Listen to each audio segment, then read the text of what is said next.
Šiandieną mes turime svečiuose nuostabią dizainerę Ievą.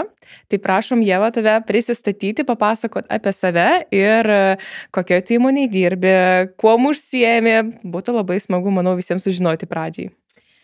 Malonu merginos, visų pirma, tai ačiū labai, kad pakvietėt. Tai kaip jau mane ir pristatė, su pagrindinė mano veikla tai yra interjero dizainas, tai turiu savo įmonę.